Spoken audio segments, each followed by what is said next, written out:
cái tổ cái nào nu hi không làm pa ngã pa na không kí lệ hòn acha ju cái nào hình cái kiểu kí lệ thì nhẹ thấy cái nhẹ còn hòn chỉ ra ju kí phê tập bằng họ kan hoa lệ hòn lệ hin adang mun la ong lo visa mai la melt cafe ki ti khat chỉ cafe aju tàu nó giống on chỉ aju tilai chu ni hòn tap te ka tu na ka ki sai hòn lệ gari hi kham na di tilai mai chana to lo da chu them khat ka kal tàu hana ka kham ko hanin tin ka kal tàu ki te le them khat ka machi hana ka kham ko hanin tin le cha to ji workshop pasal indal dipa he chipa workshop ho aloi ho jong an amo dai tu na to hi dan to kai mai lai la bang chu ka ki kham kha te le kham long ka ki kham den lo hi cho mun chu lam pi om lo thau ja chu kanau ko ma lam pi hin den an nga pa na lam pi main road to kinai ta hi ja chu gari ho boy le le dem campaign ka ti ma kanau nu ko kom sa ka vet sa acha hi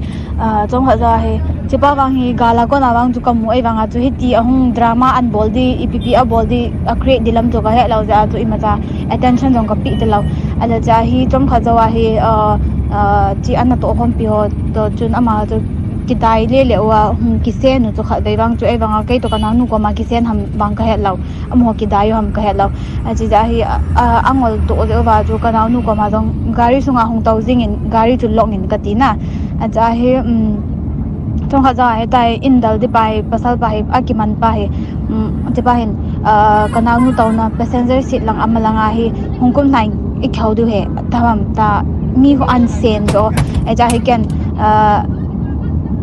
ka kum la lo ipi bola ikhau tham ipi thua ikhau tham kati so ai le hen ja he long hangin tin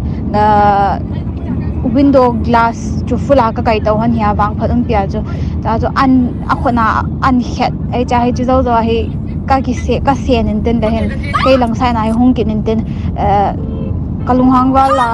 thei di ong ka het thei ta lo ka lo dong ki tem but ta lo cha hi ka vet sal den in ten le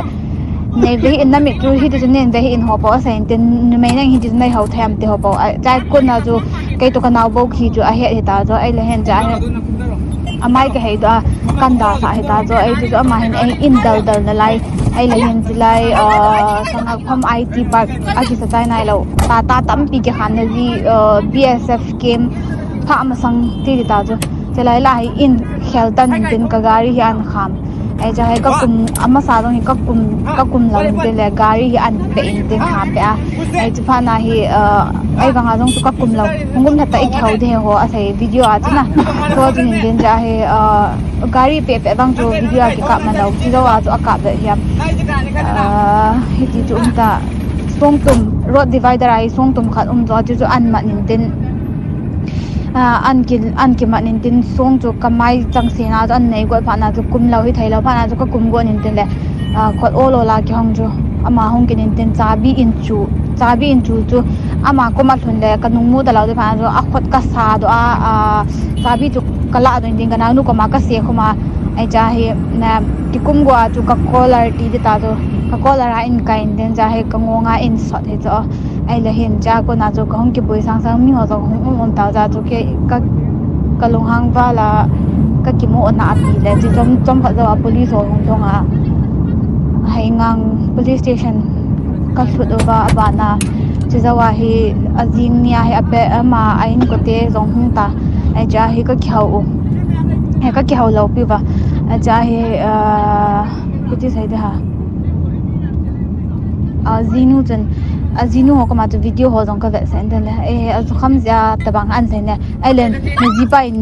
azu kham pe na mi tha le chu e excuse thayam ka ten de la ja he ima cha sai ta lo thip be bo ta ai ja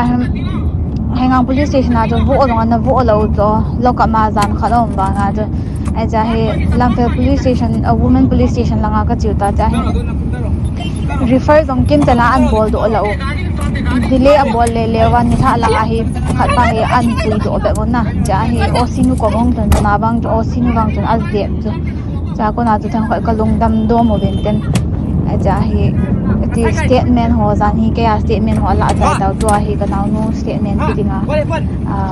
Lamphel la ka chu